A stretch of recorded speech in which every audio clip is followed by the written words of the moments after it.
ఒక్క CT scan 400 ఎక్స్రేలతో సమానం. Yes, మీరు విన్నది నిజమే. మీలో ఎవరైనా తరచూ ఎక్స్రే కానీ సిటీ స్కాన్ కానీ చేయించుకుంటూ ఉంటే ఈ వీడియో మీకోసమే.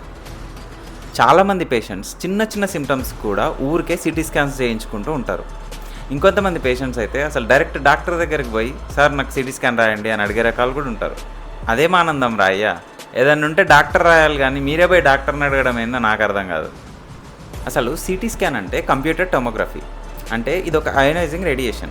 నార్మల్గా మన జీవితం మొత్తంలో మనం బయట ఎక్స్పోజ్ అయ్యే రేడియేషన్ని ఒక్క సిటీ స్కాన్ ద్వారా ఎక్స్పోజ్ అవుతాం. ఇట్లా రిపీటెడ్గా అవసరం లేని దానికి కూడా సిటీ స్కాన్స్ చేసుకుంటూ పోతే మీకు రకరకాల క్యాన్సర్స్ వచ్చే ఛాన్సెస్ ఎక్కువ అవుతాయి. ఈ రేడియేషన్ వల్ల మీ బాడీలో ఉండే సెల్స్లో డిఎన్ఏ డ్యామేజ్ అయ్యి మీకు lung cancer, blood cancer, brain tumours ఇట్లా రకరకాల క్యాన్సర్స్ వచ్చే ఛాన్సెస్ చాలా ఎక్కువ అవుతాయి. ఇంకా చిన్నపిల్లల్లో అయితే ఈ ఛాన్సెస్ చాలా ఎక్కువ.